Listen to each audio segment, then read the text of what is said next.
Vous connaissez le proverbe jamais deux sans trois. C'est la troisième fois qu'il revient nous voir sur cette chaîne. La dernière fois, c'était il y a 3 mois avec la vidéo Il contrôle le monde sauf nous. Aujourd'hui, on retrouve encore Jean-Michel Jacquemin Raffestin qui a sorti son deuxième tome Ne leur pardonnez pas, ils savent très bien ce qu'ils font depuis très longtemps aux éditions Nouvelle Théâtre. D'ailleurs, on vous l'avait dit il y a 3 mois qu'on allait faire plusieurs vidéos sur ce tome tellement il était massif et qu'une vidéo seule, ça ne serait pas gérable. Et aujourd'hui, il nous revient pour parler du climat et de la nourriture, car selon lui, ça se tient et ça va ensemble. Bonjour Jean-Michel, comment vas-tu? Bonjour Mika, bonjour à tous, je vais très bien. Ça me fait plaisir de te revoir parmi nous. Moi aussi, c'est toujours un plaisir de discuter avec toi. Mhm. Merci, merci beaucoup. Alors aujourd'hui un sujet chaud bouillant, puisque Un sujet le climat, chaud, chaud bouillant, oui. et c'est pourquoi j'ai rajouté sur le titre depuis très longtemps, parce que figure-toi que ces deux sujets, le climat et la nourriture, la fondation Rockefeller s'en occupe depuis les années 50. Ok. Donc, ça fait à peu près 70 ans qu'ils travaillent dessus, que c'est en préparation, comme beaucoup d'autres choses d'ailleurs. Et c'est pourquoi sur le tome 2, j'ai rajouté depuis très longtemps. Alors, dans ton tome 2, qui est une Bible admirable. Tu as un chapitre qui s'appelle non pas le climat, ou non pas le climat comme on ne le connaît pas, ou non pas ce que vous ne savez pas du climat, mais tu mets clim arnaque. Alors, j'aimerais bien que tu m'expliques pourquoi. Parce que c'est tout à fait ça. On retrouve les mêmes ingrédients qu'il y a 3 4 ans pour une certaine pandémie. Mhm. On effraie les gens, on leur fait peur. D'ailleurs, je commence le chapitre par un sondage qui a eu lieu l'année dernière et on posait la question aux gens, est-ce que le réchauffement climatique est important? Et effectivement, les gens sont complètement lobotomisés là-dessus. Et je commence surtout par une commission qui se déroule au Sénat américain avec les gens de l'EPA. L'EPA, c'est l'Agence américaine de l'environnement. Et il y a un des sénateurs qui, lui, est agriculteur, donc il connaît bien le sujet. Il a réuni les gens de l'EPA et il leur pose une question, quel est le pourcentage de CO2 dans l'atmosphère? Et là, on a droit à 5%, 7%, 8%, c'est la surenchère. Alors, au bout de 2 minutes, il les arrête et il leur dit, je vous arrête tout de suite, c'est pas une vente aux enchères et c'est 0,04%. Et il dit, je vous informe quand même qu'à 0,02, la nature, elle meurt. Voilà. Ça, c'est pour que les gens sachent les connaissances de ceux qui sont en charge du climat aux États-Unis. Et on a les mêmes en France. On a les mêmes en France, des écologistes qui détruisent la planète, qui font tout l'inverse de sauvegarder l'écologie. On le voit avec les éoliennes, entre autres. Et quand je dis qu'on a les mêmes, je veux dire par là, on leur demanderait la différence, on leur mettrait une feuille de chêne et une feuille de platane, ils ne sauraient pas la différence, et ce serait pareil avec du persil ou du fenouil ou du coriandre. Ce sont les mêmes écolos, c'est des bandes de bobos et qui connaissent absolument rien au sujet. Et on le voit encore avec les voitures électriques. Enfin, il y a plein de sujets sur lesquels on peut broder les voitures électriques, par exemple. Elle produit 70% de plus de CO2 que les voitures thermiques. Et d'ailleurs, actuellement, Volkswagen a arrêté, Mercedes aussi. Et aux États-Unis, c'est Ford et General Motors qui ont arrêté. General Motors a plus de 100 000 voitures qui ne sont pas vendues. Voilà, ça, mais ça fait rien. Frau van der Leyen a décidé qu'en 2035, il ne devait plus y avoir de véhicules thermiques en Europe. Donc, les gens suivent. Mm. Tu commences ton chapitre de Climarnac avec une citation de Paul Watson, d'ailleurs le cofondateur de Greenpeace, qui dit que l'important n'est pas ce qui est vrai, mais seulement ce que les gens croient vrai. Et ça donne le ton directement à ce que tu écris. Et puis, il faut quand même le dire pour ceux qui ne te connaissent pas, c'est que tu n'en es pas à ton premier bouquin. Hein. Il y a eu avant Ne leur pardonnez pas, ils savent très bien ce qu'ils font. Tu as écrit sur Tchernobyl. Donc, tu fais un vrai travail de fond, encore et encore. Tu es un journaliste acharné. Alors, le climat, puisque c'est ce qui nous intéresse aujourd'hui, hein, tu parles dedans que le GIEC est corrompu. Enfin, voilà, j'aimerais bien, surtout par rapport à la montée des eaux, parce que on parle beaucoup de la montée des eaux. On peut constater à certains endroits que l'eau augmente, mais on ne sait pas vraiment d'où et de quoi, comment. Voilà, j'aimerais bien avoir ton point de vue là-dessus.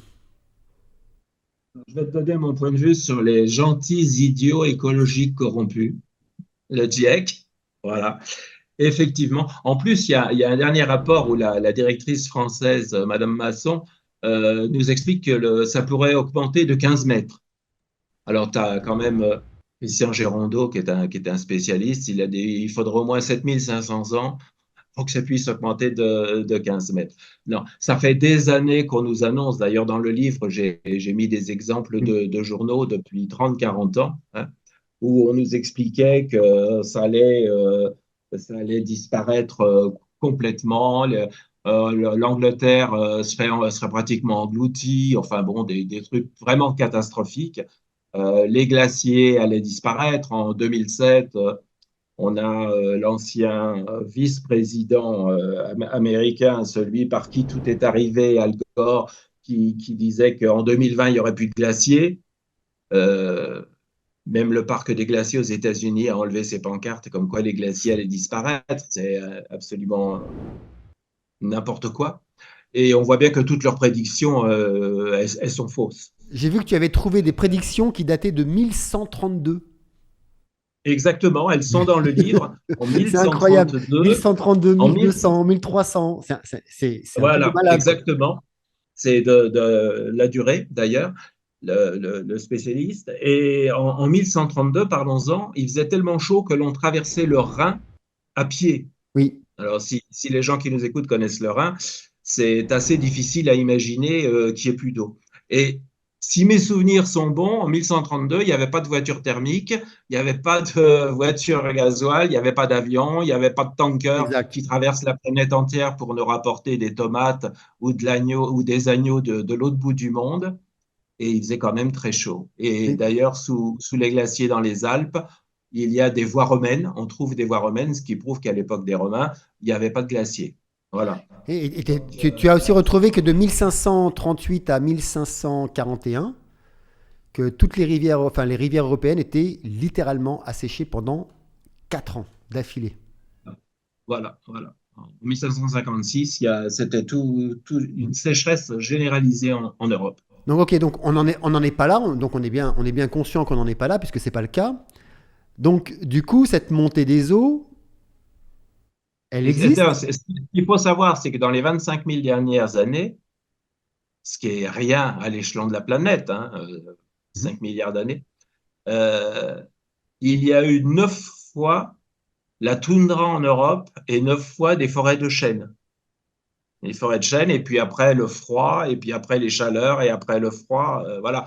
La Terre est un élément vivant. Euh, la NASA avait écrit des articles qu'aujourd'hui qu'on ne trouve plus, mais j'en ai mis dans le livre, qui explique bien sûr que la différence de température de la planète, elle dépend de l'inclinaison avec le Soleil. Voilà. Peut-être que il y a quand même 31 000 scientifiques, dont 3 prix Nobel, qui ont dit que c'était une arnaque ce que l'on nous fait faire, ce que l'on nous informe, en tous les cas. Donc, je pense que quand 31 000 scientifiques disent la vérité avec des explications avec scientifiques, je pense que peut-être on pourrait les croire. Alors, bien sûr, ils n'ont pas la parole, hein. Par exemple, un des 3 Nobel, James Closer, qui a expliqué l'année dernière ce qui se passait lors d'un forum, toutes ces forums suivants ont été annulés. Il n'a plus droit à la D'accord. parole, bien que ce soit un prix Nobel. On retrouve ce qui s'est passé avec notre prix Nobel de la santé, le professeur Montagnier. Dès le début, dès qu'il a expliqué ce qu'était cette injection, ça y est, il est devenu un fou furieux. Eh bien, James Closer, il subit le même traitement. C'est quand même assez curieux à notre époque que l'on puisse plus parler Je sais pas, je veux pas. Tu te rappelles Voltaire qui a dit, je ne suis pas d'accord avec vous, mais je me battrai pour que vous ayez le droit d'exprimer votre opinion. Ben, aujourd'hui, on n'a plus le droit. On n'a plus le droit. On vit en plein macartisme. Donc pour le climat, c'est tout à fait ça. Euh, j'ai mis dans le livre des photos de la Statue de la Liberté à New York il y a, il y a, il y a 200 ans, enfin au tout début, où il n'y a d'ailleurs pas d'arbres autour, avec le niveau de l'eau, et puis les photos actuelles, on voit que ça a poussé, qu'il y a plein d'arbres autour, et le niveau n'a pas bougé. C'est pareil avec des vues du Corcovado à Rio sur 2 siècles, depuis le début des photos. Mais par contre, on fait peur aux gens.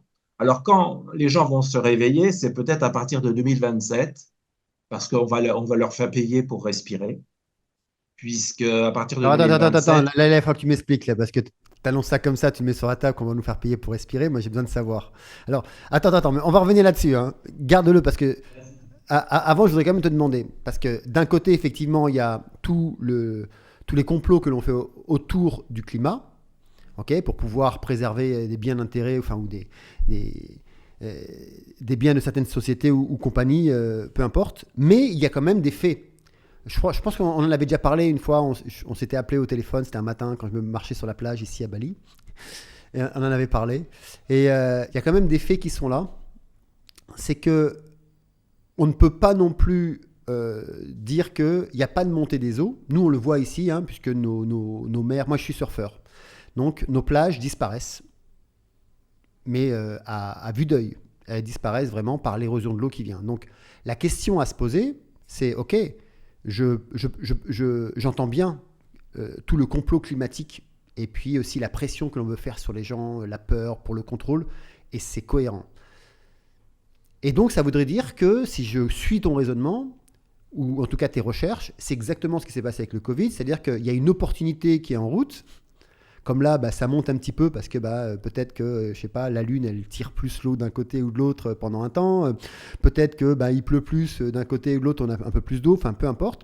Mais il y a quand même une montée des eaux dans certains endroits. En tout cas, moi, je peux le voir et le vivre au quotidien en tant que surfeur tous les jours sur nos plages.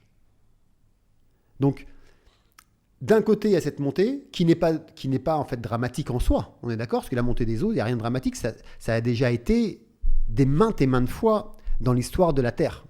C'est ça que je veux dire, hein. bien sûr, C'est-à-dire que c'est bien que sûr, c'est puisque pas nouveau, hein. tu as 8 000 ans, tu avais de l'eau en France à hauteur Bien sûr. du deuxième étage de la Tour Eiffel. Voilà. Donc ce que je veux dire La par là, France, c'est c'est que quelques villes. c'est bien prendre. Il y a un fait qui est répétitif, un cycle de la vie. Et c'est ce que tu es en train de dire, c'est que on prend ce cycle-là, on le sort de son contexte et on en fait quelque chose de dramatique en disant que Généralité. il y a une généralité et qu'il y a un dérèglement du climat, il y a une montée des eaux, ça va être catastrophique, on va tous mourir. Alors que tu as une étude qui vient de sortir le 6 avril dernier, donc j'en parle pas dans le livre puisqu'il est paru en novembre, hausse du niveau de la mer. Une étude menée sur 30 ans montre une augmentation de la superficie des côtes. Donc avec ce titre, les gens peuvent chercher l'article sur Google, bien sûr, et ensuite de l'article plonger dans l'étude. Oui, Parce parfait. que quand on cherche, on trouve la vérité, hein. Je Elle sais. existe. C'est bien. Elle existe. Non, mais ce qui est bien, Mais c'est que tu l'as fait pour nous. Donc déjà, on peut aller les trouver ici, quoi. Parce que là, il y en a. Et en termes, ah oui, mais cette info, elle n'était pas dans le livre, tu vois, elle est oui, récente. il n'y aura plus qu'à faire un Voilà. petit tome derrière. Comme l'info du début d'année, d'ailleurs, qui nous indiquait que l'Antarctique avait augmenté de je ne sais combien de milliers de kilomètres carrés, et pareil pour l'autre au sud. Hmm. Les glaces augmentent de 212 millions de tonnes chaque année. C'est pour ça qu'il y a plus d'eau, il y a plus de poids. Voilà. Donc, mais on n'en parle pas trop quand même, hein. Ah non, Ça fait non. partie des informations que les médias mainstream. Évidemment, mes renseignements, je les prends sur des sites étrangers, hein. En Ouais, je France, comprends. Donc, parle-moi de ce paiement qu'on va devoir faire pour respirer. Parce que ça m'intéresse. Ça intéresse. Alors, figure-toi qu'un Parce que c'est dans pas longtemps, adulte, là, tu nous as dit en quoi? En 2027, c'est dans 3 ans, donc ouais, même c'est pas. dommage. Un adulte produit 10 tonnes de CO2 par an OK. en respirant. Donc, Frau van der Leyen a fait voter l'année dernière une taxe de 45 euros la tonne. C'est-à-dire qu'à partir de 2027, pour respirer, chaque individu aura une taxe de 450 euros. Donc, tu vois tout de suite une famille de 4 personnes, ils vont avoir un nouvel impôt de 1800 euros grâce à Frau van der Leyen. Et cette taxe va passer à 100 euros en 2030.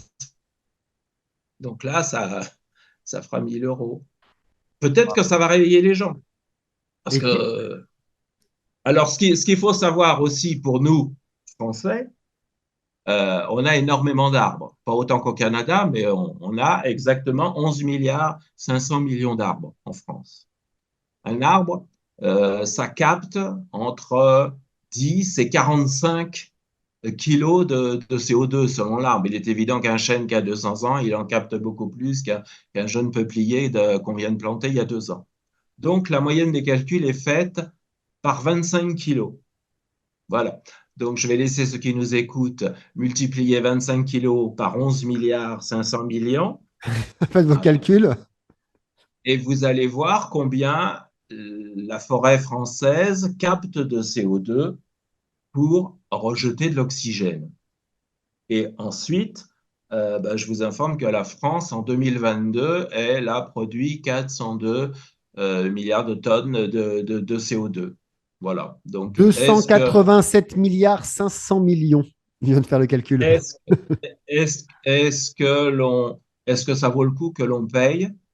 Est-ce que nos forêts en régénèrent assez? Mhm. Voilà. Bon, c'est une question que je pose comme ça. Mais on fait tellement peur aux gens quand j'en entends qui disent, oh là là, non, j'ose pas prendre l'avion. Mais enfin, ceux qui nous dirigent, ils se gênent pour prendre l'avion, Oui, pour aller voir surtout. un match de foot à l'autre bout du monde. Il y en a, ils se gênent, notre président. Et tous ceux qui nous imposent leur désirata, je pense à Monsieur Bill Gates, à Klaus Schwab, à Zuckerberg et tous ces gens-là, ils se privent de prendre l'avion.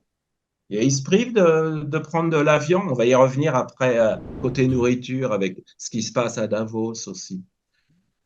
On se laisse diriger par des gens, des milliardaires, qui n'ont jamais été élus par le peuple et qui imposent leur désirata à ceux qu'ils mettent en place pour diriger les pays. Parce qu'il est bien évident qu'un Macron, un Trudeau, un Zelensky, tout ça, c'est des gens qui ont été mis en place par ceux qui dirigent le monde. Par Klaus Schwab, entre autres, avec ses Young Global Leaders, puisque Oui.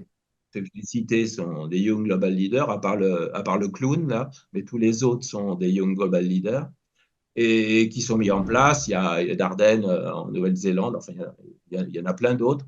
Le Richie Sunak en Angleterre, tout ça, c'est celui qui a été en Hollande, qui n'a pas plus longtemps. Mais tout ça, c'est des jeunes qui sont placés par ceux qui veulent gouverner le monde. Et on voit le résultat. Donc, le résultat, avec la peur qu'ils nous ont fait il y a 4 ans. Enfin, ils n'ont pas fait peur, ils ont terrorisé les gens, puisque les gens ont été capables de se laisser inoculer dans le corps un produit qui était en phase d'expérimentation, sans savoir ce qui allait arriver. Aujourd'hui, on le sait. Encore ce matin, j'ai vu qu'il y avait un jeune footballeur de 26 ans qui était mort ce week-end. Les journaux n'en parlent pas, hein. C'est curieux, comme tous ces morts, tous ces sportifs qui meurent. J'attends les JO avec impatience. Mais tous ces jeunes sportifs qui meurent sur le terrain, les footballeurs, les rugbyman, enfin tous ceux qui ont un sport un peu brutal, et qui meurent sur le terrain, c'est l'omerta, c'est l'omerta. En France, Mhm, mhm. en France. Non, parce que nous, on est une grande démocratie quand même. Mais dans les autres pays, oui, on le sait, aux États-Unis, en Grande-Bretagne, en Allemagne, on parle même des effets secondaires dans ces Non, pays-là. Je sais c'est pas si annoncé hein, dans beaucoup d'endroits du monde, on le sait maintenant, c'est annoncé, c'est écrit, même dans les journaux. C'est vrai que, alors, en tout voilà. cas, Mais bon, nous, on est en plein McCarthyisme là pour l'instant. Donc, puis avec ce qui se passe actuellement en France, ils ont d'autres sujets. que parler de ça. Tu parlais de l'avion, mais tu sais que l'année qui vient de passer, ça a été l'année où toutes les compagnies aériennes réunies ont fait le meilleur bénéfice. Il y a plus de 1000 milliards. Il n'y a jamais eu autant de personnes qui ont pris l'avion, avec les prix qui ont presque doublé partout. Et ça a été, pour toutes les compagnies aériennes, la meilleure année 2023 et de la 2024. Et parce que les gens sont restés 2 ans sans voyager, donc Et- et ils se rattrapent. c'est clair, c'est clair. Hmm. Tu mettais, tu as mis, tu as mis dans ton livre un passage où il y avait un article de la NASA, c'était en 2019, qui a d'ailleurs disparu d'après, voilà, et qui admet que le changement climatique, puisqu'il y a un changement climatique, on peut pas, c'est clair qu'on le voit bien, hein, C'est pas le nier. mais que c'était dû si je me trompe pas, aux modifications de l'orbite solaire de la Terre, et non aux SUV et aux combustibles fossiles, c'est ça, hein? Oui, oui, tout à fait. C'est ce que disent les scientifiques d'ailleurs. Et donc, on n'y peut, on n'y peut rien. En plus, si tu veux, la baisse de CO2, elle se verra pas avant 8 siècles, hein. Il y a des explications dans le livre avec Monsieur Clark qui travaille au pôle Nord et qui prend des carottes de glace profonde qui peut remonter jusqu'à 400 000 ans. Donc, il peut voir l'antériorité sur 400 000 ans et il démontre bien ce qui se passe. C'est comme ça qu'on a pu savoir les taux de CO2. Par exemple, à l'époque des dinosaures, la planète était luxuriante et il y avait 6 fois plus de CO2 Mhm. qu'aujourd'hui. On a besoin du CO2. Par exemple, nos écologistes, au lieu de faire couper des forêts, il ferait mieux de planter des forêts. Parce Mhm. que là, on est en train de parler, à chaque seconde, tu as l'équivalent d'un terrain de football qui est enlevé, Enlevé. qui est abattu sur la planète, alors que les arbres captent le CO2 donc, pour renvoyer de l'oxygène. Donc, c'est vraiment une aberration totale. J'ai lu il y a un mois ou deux que notre président a autorisé d'abattre une forêt en Bretagne pour planter des éoliennes. Alors, on va y venir aux éoliennes. Alors, les éoliennes, pour les gens qui ne savent pas, quand il n'y a pas de vent, elles marchent avec du mazout. Eh oui. Euh, et oui, et oui, et oui, surtout en Irlande. Et bon, qu'est-ce qu'on fait des pales d'éoliennes? Je t'ai envoyé des photos justement parce Oui. que les Chinois, ils ont des cimetières entiers de pales d'éoliennes parce qu'on ne sait pas quoi en faire C'est après, pas une recyclable fois en qu'elles plus. c'est pas recyclable, c'est pas Ouais. recyclable. Donc et puis alors c'est bien pour la nature parce qu'au pied de chaque éolienne, il y a quand même 1500 tonnes de ferraille et de béton. Et alors récemment, j'ai appris que celle qui était en mer avait 30 tonnes Ouf. de ferraille et de béton pour les tenir. Mais de toute façon, les Voilà. éoliennes, c'est une catastrophe écologique, hein. Faut pas chercher. Mais C'est une oui, mais catastrophe pourquoi ils veulent en écologique. mettre partout? En dehors du fait où ça détériore complètement le En paysage, dehors où du ça fait qu'ils ont tue. un stock et qu'ils veulent rentabiliser leurs recherches et récupérer les fonds, c'est tout. Voilà. Et puis, comme l'explique très bien Christian Géranteau dans son livre que je montre pour les gens Oui. qui veulent s'intéresser, c'est un petit livre qui est passionnant, comme le livre de François Gervais. Oui. Voilà. C'est les éoliennes, ça produit l'électricité, seulement ça ne peut pas stocker l'électricité. Donc, des fois, il y en a trop, hein, voilà. Donc, c'est des gros problèmes. Il faut arrêter à ce moment-là. Il faut arrêter, enfin, baisser les centrales nucléaires. Enfin, voilà. Et je voudrais parler d'un autre livre qui est vraiment très, très intéressant. C'est le livre de Stephen Conning, qui était le conseiller d'Obama. Je ne suis pas Obama, mais son conseiller était vraiment excellent et il vous explique premièrement, on ne peut pas faire de prévision, que l'Antarctique n'a pas bougé depuis plus de 75 ans, c'est pas vrai. Et tout à l'heure, je vous ai dit que justement, au contraire, ça augmentait, les glaces augmentaient, les superficies augmentaient. Donc, on fait peur aux gens, on terrorise les gens exprès euh, parce qu'ils ne s'informent pas, parce que l'information, elle existe. Celui qui veut s'informer vraiment, les 3 livres que je viens de vous citer, ils sont vraiment exceptionnels et pas chers. pour avoir une bonne information de spécialistes dont c'est le métier. Et seulement, voilà, on nous le détériore avec certains instruments. Alors bien sûr, il y a les chemtrails, tout le monde a vu des chemtrails. Même ici, à La Réunion, on commence à en voir. C'est un début, on est tranquille jusque-là. Bon, je retourne bientôt chez moi en Inde. Je verrai si en Inde, je fais attention cette fois-ci de voir si en Inde, il y en a.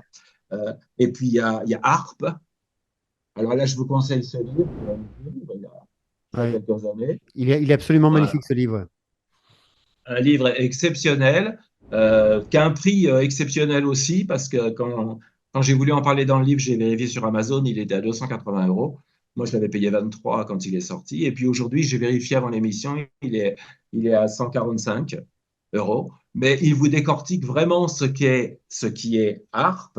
Alors, juste un petit mot sur ARP, qui veut dire High Frequency Active Auroral Research Project. Et je pense qu'il y a beaucoup de gens qui nous écoutent qui, il y a quelques semaines, ont été ébahis par toutes les belles aurores boréales que l'on voyait. Voilà. Bon, ben, ils étaient en train de faire travailler ARP. ARP, non seulement ça bouge le climat, ils peuvent faire ce qu'ils veulent, assécher un pays, lui, des tempêtes. Ils peuvent également déclencher des tremblements de terre. Il y a quelques années, le tremblement de terre d'Haïti, les bateaux américains étaient arrivés 48 heures avant. Voilà. Donc, et puis l'année dernière, il y a eu quand même un gros tremblement de terre en Europe, parce que, histoire de faire comprendre au président Erdogan que sa position avec la Oui. Russie, elle plaisait pas trop à l'OTAN. Voilà. Donc, on lui a fait un gros tremblement de terre. Tout ça, c'est provoqué par ARP.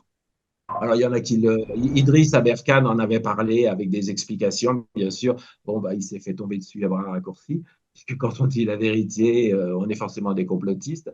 La seule différence, c'est qu'aujourd'hui, les complotistes d'hier sont devenus les prévisionnistes de demain. Voilà. Et pourquoi je tenais à parler du climat avec la nourriture? Eh bien, parce que tout ça, c'est lié. D'abord, c'est lié parce qu'on retrouve Alors les attends, mêmes personnes. avant de parler de la nourriture, je voudrais juste quand même conclure un peu sur le climat, parce que le message que tu nous dis, que tu fais passer, et que tu fais aussi passer dans le livre, c'est que il y a un changement climatique, c'est indéniable, on est d'accord. Pour ça, on est tous d'accord. Indéniable. Ok, ce changement climatique, il est dû à des cycles naturels de la vie, avec aussi, et en adéquation avec le soleil, et que maintenant, la posture que chacun devrait prendre, c'est non pas fermer les yeux, avancer tête baissée et dire oui aux ordres qu'on tente de nous imposer sous l'égide du réchauffement climatique et tout ce qui va derrière, mais de s'adapter à ce changement climatique comme tous les espèces avant nous l'ont fait. Bien sûr. Tout simplement, sans rien faire d'autre, c'est-à-dire continuer sa vie, s'adapter à ce changement, comme on fait ici. Bah ici, on est passé de 28 degrés à 37 degrés, 42 des fois. Bah on s'adapte. On s'adapte, on met plus de manches longues pour éviter de se faire brûler la peau. Et puis voilà, il pleut un petit peu moins que d'habitude. On s'adapte. Et je pense que c'est ça le message avant toute chose. Et c'est de reprendre son pouvoir et sa souveraineté, non pas en écoutant et les yeux fermés, c'est surtout ça le plus important, c'est d'écouter les yeux fermés, croire les oreilles fermées, dire amen à tout ce qu'on nous dit sans aller vérifier par soi-même.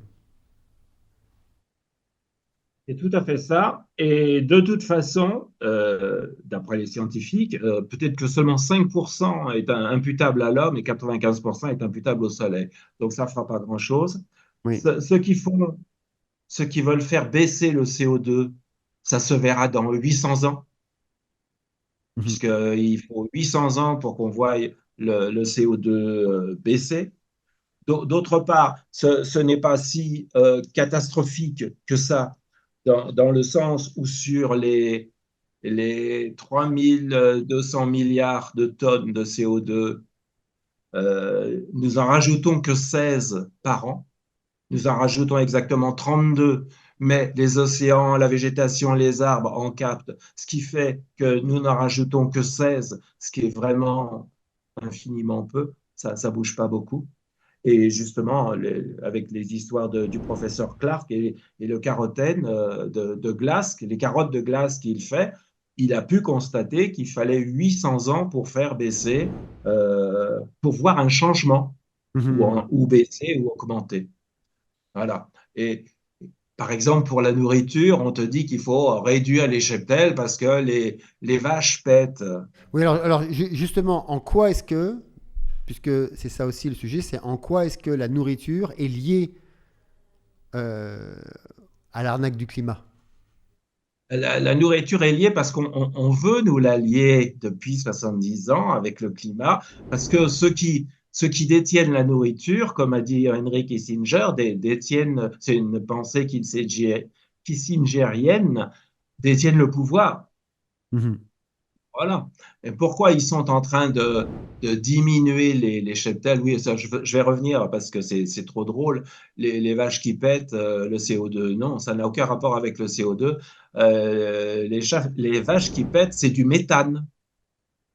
Et le méthane, ça se dissout très rapidement, contrairement au CO2 qui met 800 ans. Voilà. Et donc, c'est encore Davos, hein. Ça a commencé au Davos 2023, suite à quoi l'Irlande du Nord a dû détruire, doit détruire 1 million de cheptels. Les Pays-Bas doivent détruire 200 000 têtes. Et c'est là que les premières manifestations paysannes en Europe l'année dernière ont commencé aux Pays-Bas, bien avant qu'on en parle en France. Nous aussi, la Cour des comptes a déclaré que pour tenir nos engagements de CO2, il fallait réduire notre cheptel. Alors, d'un côté, il faut qu'on réduise notre cheptel, mais d'un autre côté, on va importer de la viande d'Australie ou d'Argentine. Et là, on ne parle pas du bilan carbone. Tu vois l'aberrance. C'est un peu, c'est totalement ridicule. Et donc, et ben voilà. Alors, si on supprime la nourriture naturelle, il nous faut de la nourriture artificielle. Mhm. Et là, on arrive aux viandes de Monsieur Bill Gates, puisqu'il a mis beaucoup d'argent dedans, des viandes synthétiques qui sont faites à base de cellules cancéreuses ou de cellules précancéreuses. Pourquoi des cellules précancéreuses cancéreuses? Parce qu'il faut qu'elles se divisent. Les autres ne se divisent pas assez pour fournir assez de matière. Pour certains spécialistes comme Boyle, dont je parle dans le livre, ou même Philip Howard, c'est la même fabrication que les laboratoires pharmaceutiques quand ils fabriquent des virus. Voilà, Mhm. c'est les mêmes saloperies. Mais on parle de protéines, on change de langage pour faire accepter aux gens. Alors bien sûr, il y a eu des enquêtes, j'ai mis dans le livre. On Là, leur a demandé tu parles de Impossible Burger, c'est ça? La marque de Bill oui, Gates. Hein? ouais, ouais. Oui, mais il y en a deux autres. Oui, oui, voilà. Et donc, ils ont demandé aux productions, est-ce que les gens vous posent la question, est-ce que c'est cancérigène? Et la réponse est, ben, on ne sait pas et on préfère qu'on ne nous pose pas la question. Et ça rappelle un peu certaines questions qu'on a pu entendre il y a 3 ou 4 ans, quoi. C'est totalement ahurissant, mais on est dirigé par ces gens-là. Il faut savoir que Bill Gates, euh, qui est donc pour cette alimentation chimique, hein, c'est chimique, c'est pas autrement, est devenu le plus grand propriétaire agricole de terre aux États-Unis en 2021. Alors on se demande bien pourquoi quelqu'un qui est contre l'agriculture devient le premier propriétaire terrien. Ça pose quand même des questions. Et il n'y a pas que. Alors, ce qui est important, ce que je démontre, moi, dans tous mes livres, ma passion, c'est les mensonges d'État. Donc, alors, ce qui est important de démontrer, c'est que les viandes synthétiques qui sont faites à base de soja,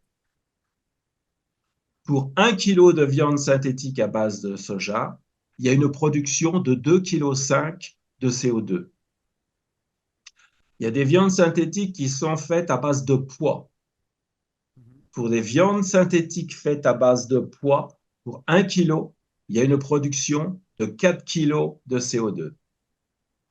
Par contre, vous avez des fermes génératrices, donc j'invite les gens à chercher White Oak Pasturage, qui, eux, c'est de la c'est de la culture traditionnelle, régénératrice.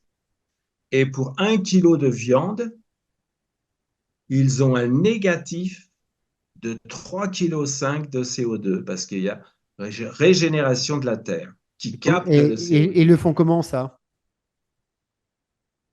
Tu regardes le livre, il y a toutes les explications parce que tu m'as dit 45 minutes, alors je ne vais Ok, pas avoir le temps. Il y a toutes les explications dans le livre. Voilà. d'accord. Et donc, ce que je veux dire par là, c'est que l'on peut produire de la viande, de la bonne viande, sans produire du CO2. Mhm, Alors mhm. que les viandes que l'on veut nous imposer, synthétiques, elles produisent beaucoup de CO2. Mais par contre, on arrive quand même à un problème, en tout cas en termes de la nourriture, que ce soit de la viande animale ou de la viande végétale. On arrive quand même à un problème, c'est où est-ce qu'on cultive tout ça? Parce que je parle de du cultivation, parce qu'aujourd'hui on cultive les animaux, hein, dans les immeubles en Chine, un peu partout, on cultive l'animal, ok? Et on cultive aussi la viande végétale.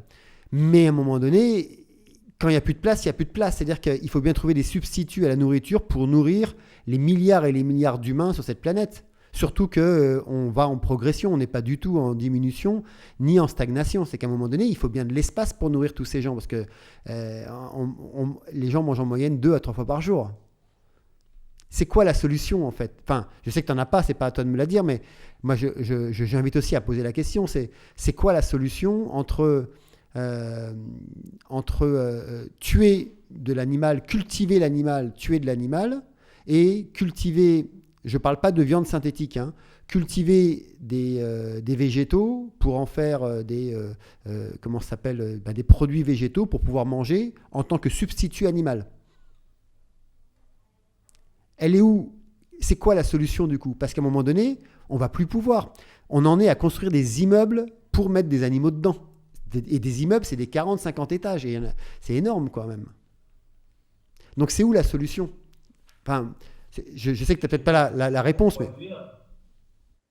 Et pour produire une viande qui est dégueulasse, d'ailleurs. en plus, ouais, en plus, ouais. Tu as un excellent livre de Jean Ziegler qui explique qu'on peut nourrir jusqu'à 12 milliards de personnes sur Terre Ok. correctement. Donc J'ai plus le titre, on n'est plus très avec le loin nom de alors. l'auteur, C'est parce que c'est on demain trouve matin, le livre. c'est demain matin 12 milliards. Mais ça n'empêche que l'on peut cultiver de la bonne viande. On n'est pas forcé de manger de la viande à tous les repas non plus.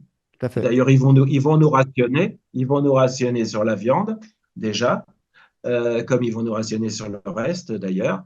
Mais il n'y a pas y a pas que la viande aussi. Il y a pas que la viande qui est trafiquée. Il y a ce que tu parlais, l'alimentation agraire.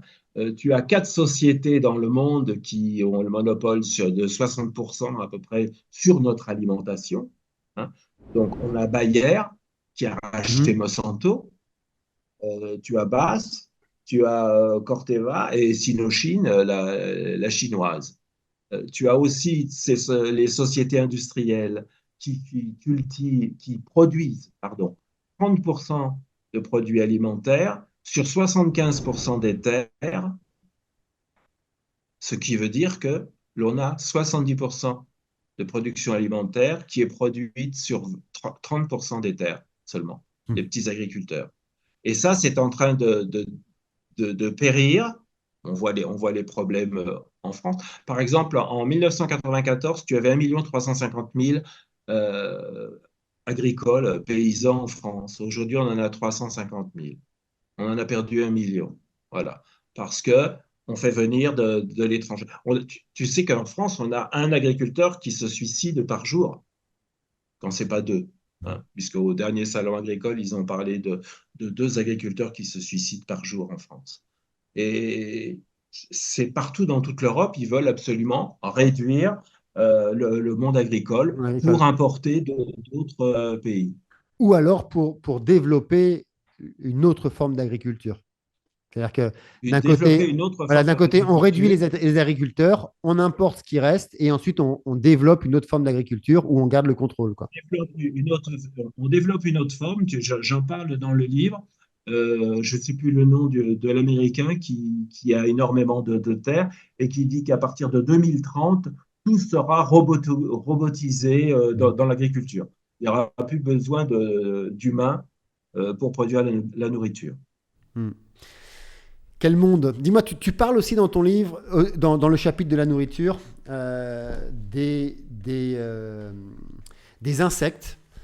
Alors moi j'étais un peu choqué, vraiment là, des insectes qu'on utiliserait dans les farines, alors que la farine c'est fait pour faire du pain, des gâteaux, etc. Et en fait on boufferait de la viande, enfin pas de la, ouais, boufferait des insectes, des grillons exactement, c'est ça, hein, dans la farine. Est-ce que tu peux nous donner, Ils ont commencé avec le ténébrion en mai 2021 à l'autoriser.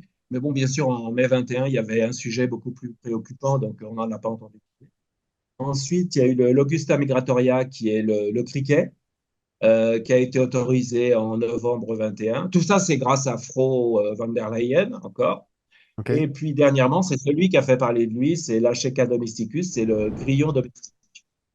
Alors, celui-là, il a fait parler de lui, il est arrivé en novembre l'année dernière. Il a fait parler de lui parce que, déjà, il nous a permis de parler des deux autres, de savoir qu'il y en avait déjà deux autres qui étaient autorisés et qu'à partir du 4 janvier, donc l'année dernière, on a retrouvé ça dans les farines, mais pas que dans les farines, Mika. Alors bien sûr, dans le pain, dans les gâteaux, dans les trucs, mais également dans les sauces, dans les produits préparés, tout ce qui est industriel, il y en a. Alors, Attends, ça veut dire déjà, que ça veut dire que c'est dans les produits qui sont préparés ou c'est dans la farine que oui, tu achètes pour faire toi ton gâteau? dans tout, Ah, c'est-à-dire que dans tout. dans la farine de blé, tu peux retrouver des insectes maintenant dedans. Voilà, exactement. En gros, Et c'est en, pas en gros, le Et c'est pas indiqué au végétarien. boulanger. Moi, j'ai Ok. posé la question à mon boulanger et tout. Ils sont pas au courant du tout. Alors, justement, l'autorité européenne devait donner son avis. Il y a Virginie Joron qui a beaucoup travaillé sur le sujet. Alors, tu as à l'article 8, que donc les gens peuvent le trouver dans le livre, il y a les liens pour télécharger le rapport européen. Il te dit qu'il y a des allergies alimentaires qui sont liées aux insectes en général. Parce Mhm. que dans ces insectes-là, qu'on nous met, il y a la chitine.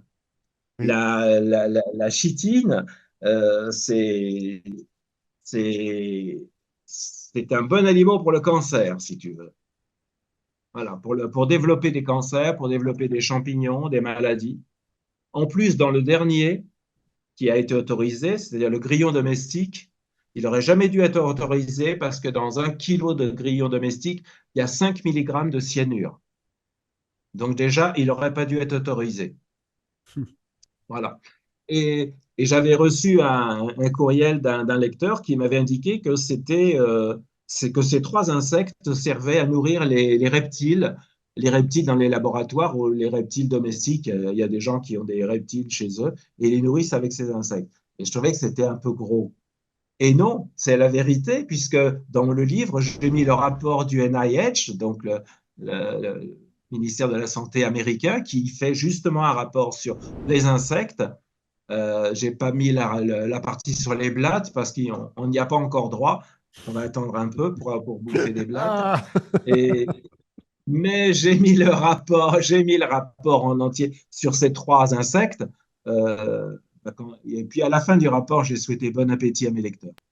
Alors, ce qu'il faut savoir quand même, c'est que dans le livre, il n'y a pas que les faits. Vous allez trouver aussi les rapports, les liens en tout cas pour les rapports, les numéros des autorisations. Enfin, tout est vraiment sourcé quoi.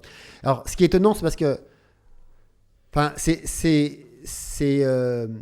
ça fait presque peur. Moi, je pense par exemple aux gens qui sont végétariens, aux gens qui sont véganes ou flexitariens, etc., et qui font bonne figure et qui vont bouffer là, du coup, leur farine. En vrai, ils se font avoir comme tout le monde.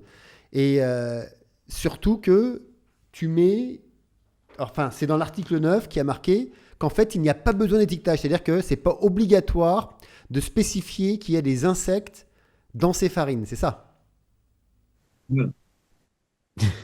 Voilà. Alors, je suis surpris que toi qui vis en Asie, tu me dises pas, mais ici, on mange des insectes. Mais non, mais parce que moi, c'est monnaie courante. Moi, j'en mange pas d'insectes. Mais Non, mais il y a une grande différence. Mais oui, mais c'est là que je veux y venir. Il y a deux grandes différences. ok, La façon dont ils sont cuisinés en Asie font ils peuvent être digérés. Et ok. puis l'autre grande différence, tu viens de le dire, tu en manges si tu veux. Bah oui, c'est ça surtout. Ouais. Ici, tu manges des insectes, ils mangent du rat, il y a du chien, ce que tu veux, tu manges de tout. Mais voilà, et c'est chacun ce que tu veux. Voilà. C'est-à-dire qu'il y a pas de jugement et un truc, c'est chacun fait ce qu'il veut. Et en plus, normalement, on sait ce que c'est. Voilà. Donc, j'invite les gens à télécharger le rapport européen, de l'Union européenne sur les insectes et ils vont voir tout ce que. Et attends, non, là, il n'y en a que trois qui sont autorisés. Il y en a 11 autres qui sont en attente de validation, d'autorisation. C'est-à-dire qu'ils veulent en foutre absolument partout. Parce que M. Klaus Schwab a dit qu'il fallait remplacer la viande par les protéines d'insectes. Alors, j'invite aussi les gens à aller sur le site du forum de Davos, de Klaus Schwab, parce que vous allez voir qu'il faut manger des insectes pour sauver la planète. C'est-à-dire, Pour sauver la planète. Sincèrement, je ne sais pas si on a des extraterrestres qui nous regardent de là-haut, mais ça ne doit pas leur donner envie de venir nous dire bonjour, hein, sincèrement. On est vraiment dans un monde de fous, de torturés, de lobotomisés, mais c'est absolument incroyable. Et alors, ce qui est bien, c'est que ceux qui décident ça, au forum de Davos, Klaus Schwab et les autres, eux, ils ont des repas fabuleux. C'est dans le livre, parce qu'il y a des journalistes qui étaient au forum de Davos, qui ont enquêté sur les menus. Eux, ils ont de la viande en entrée, en plat, ils mangent de tout, il n'y a aucun problème, hein, il n'y a rien de synthétique dans leur nourriture. Et ils viennent en voiture normale, donc les journalistes ont dit, mais ils n'ont pas des voitures électriques. Les chauffeurs ont dit, ah ben non, ces gens-là, on ne peut pas les transporter dans des voitures électriques quand même. Non, non, mais vous avez toutes les références dans le livre, hein, parce qu'il faut que les gens savent à quel point on nous prend pour des cons, à quel point on nous ment, à quel point on nous lobotomise. Mais alors eux, par je suis contre, désolé, ils ont on tous prend les pas. droits. Enfin, il me fait l'avocat du diable. On prend pas les gens pour des cons. C'est-à-dire que si ça fonctionne, c'est que c'est ok. C'est-à-dire qu'à partir du moment où les personnes acceptent, pourquoi ne pas continuer? Prendre des gens pour des cons, c'est savoir que les gens savent et quand même le faire. Là, c'est l'inverse. Il y a une minorité de personnes qui sont au courant.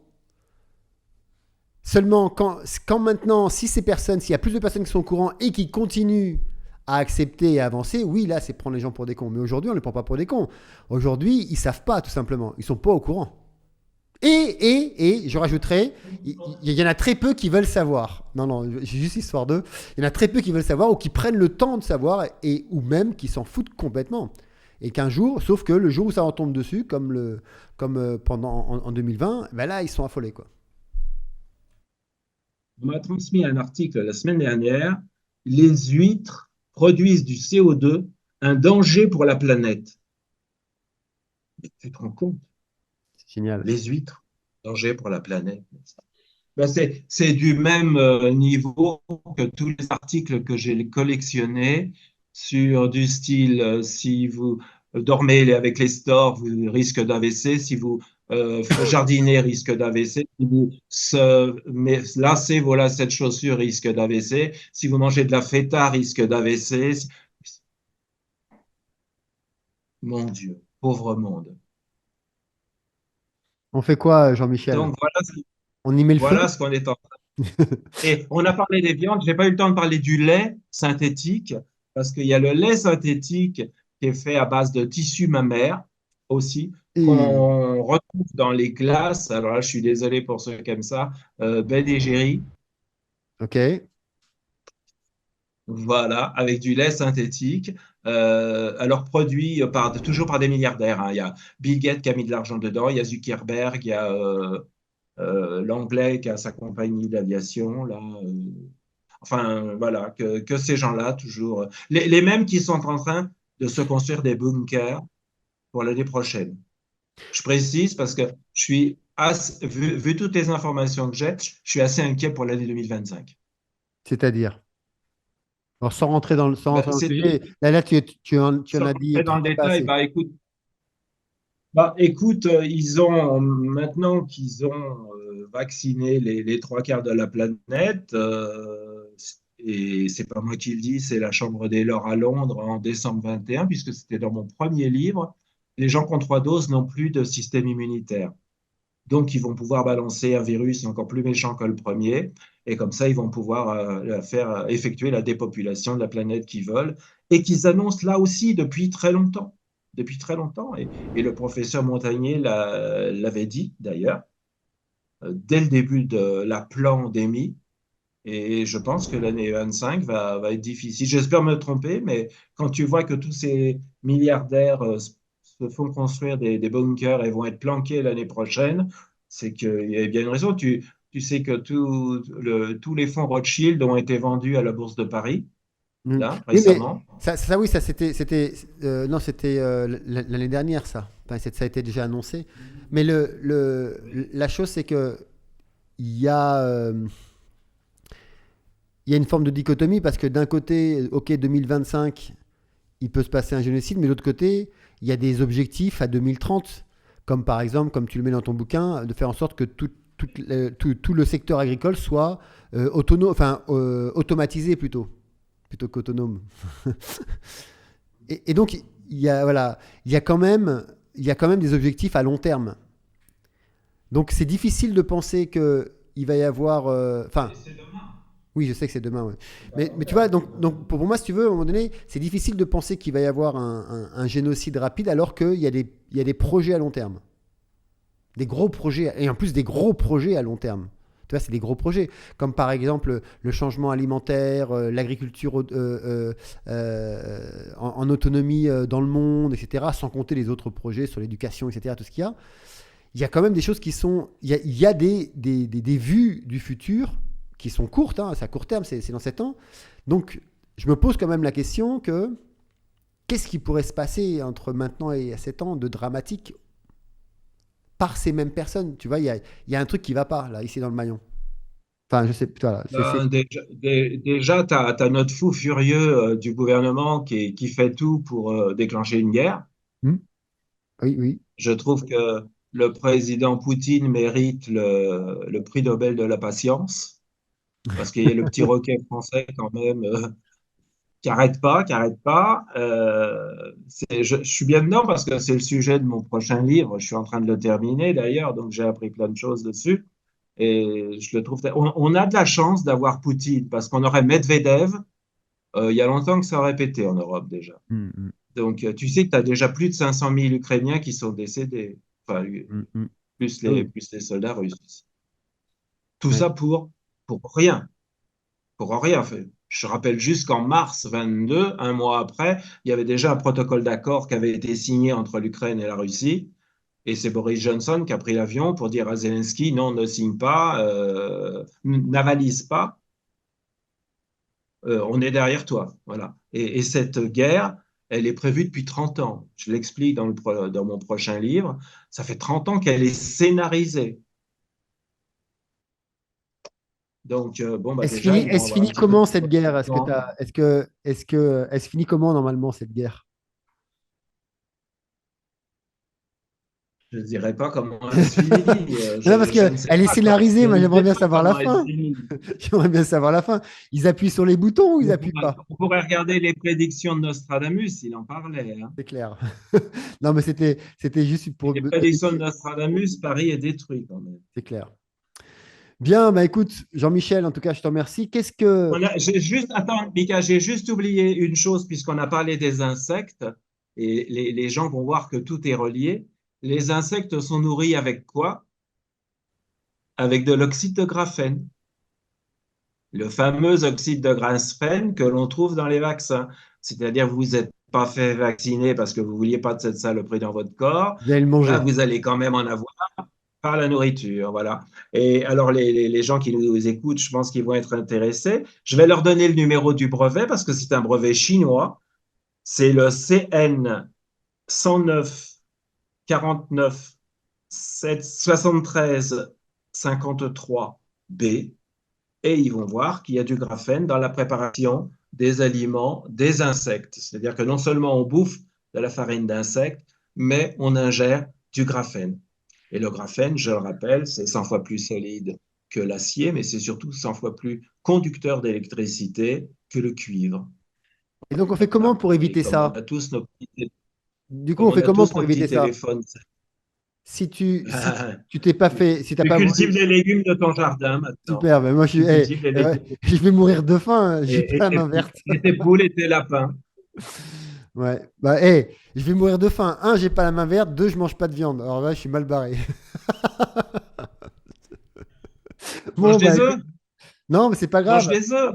Je mange pas d'œufs non plus. Je vais venir chez toi et je vais manger ton jardin. C'est tout. Voilà. Bien, bah écoutez, écoute, Voilà. Non, merci. mais on a quand même connu des jours meilleurs. Et on va en connaître d'autres. On va en connaître d'autres J'espère. parce que d'un On a côté, certaines personnes dont il faut qu'on se débarrasse quand même. il y a rien qui est impermanent, Jean-Michel. On est d'accord, c'est que rien ne dure jamais vraiment. Et donc, tout ce que l'on vit a forcément à un moment donné un début, un milieu et une fin. Aujourd'hui, on est dans le milieu de ce que l'on vit, donc dans le pire de ce que l'on vit. Et c'est vrai que depuis les 15-20 dernières années, ça s'accentue, ça s'accentue. Donc on atteint un pic, mais ça va forcément s'arrêter à un moment donné. Soit ça va s'arrêter parce que le peuple entier, dans le monde entier, va se réveiller. Soit ça va s'arrêter parce que y en a qui vont appuyer sur les boutons et puis ça va péter et puis il va bien falloir que ça change. Soit ça va arrêter parce qu'ils vont arriver à leur fin et puis qu'il va y avoir un changement. Mais dans tous les cas de figure, ça changera. Il faut l'espérer pour nos Oui, enfants et nos petits-enfants. voilà. Alors, moi je suis pas dans l'espérance, je suis plus dans la fréquence du savoir, c'est-à-dire que il est plus intéressant de manifester quelque chose d'autre ensemble, d'arrêter d'écouter inutilement juste ou en disant amen à tout ce qu'on entend, voilà, même ce qu'on vient de dire là, plutôt que de dire oui, c'est bien ou non, j'y crois ou non, j'y crois pas, parce que ça ne fait pas avancer le sujet. Allez prendre le bouquin, vous allez le trouver aux éditions Nouvelle Terre. Ne leur pardonnez pas d'eux, ils savent très bien ce qu'ils font depuis très longtemps. Vous avez le lien qui est là sur la vidéo, vous avez dans le lien, vous avez dans le commentaire. Si vous ne le trouvez pas, vous envoyez un message. Au moins, informez-vous, regardez les notes, allez regarder les études, allez vous intéresser à tout ce qui se passe dans votre vie, puisque c'est notre vie. Et puis ensuite, là, vous pouvez faire des choix et vous pouvez à ce moment-là juger. Mais avant, ça ne sert à rien de juger pour rien. Voilà. Jean-Michel, tu veux dire quelque chose avant de terminer? Le mot de la fin, piango un mondo morto, ma non so morto io che lo piango. Ça veut dire, c'est de Paolo Pasolini, ça veut dire je pleure un monde mort et je ne suis pas mort, moi qui le pleure. Voilà, j'ai des frissons là-dessus. Merci Jean-Michel, merci pour tout. Ne leur pardonnez pas d'eux. Merci à toi, Michael. Ils savent très bien ce qu'ils font depuis très longtemps. De Jean-Michel Jacquemin, Raffestin, édition Nouvelle Terre. Allez-y. Vous voyez, j'en ai encore là. Ça, c'est pour revenir. Vous savez que je prends plein d'idées dans tout ce que je fais, en fait. Quand je fais des posts et autres, je vais piocher un petit peu là-dedans. C'est ma petite Bible à mon quotidien. Je vous embrasse bien fort à tous. Merci encore, Jean-Michel. Merci à tous. Restez connectés. Namasté. Mettez-nous vos commentaires. Faites-nous part de vos questions. Jean-Michel viendra de temps en temps quand même regarder s'il y a des questions pour lui. Il viendra y répondre. Ou en tout cas, je viendrai... ou avec mon équipe, on viendra lui envoyer si vous avez des questions particulières. Sur ce, restez connectés et puis je vous dis à très bientôt et à plus tard dans la vie. Merci.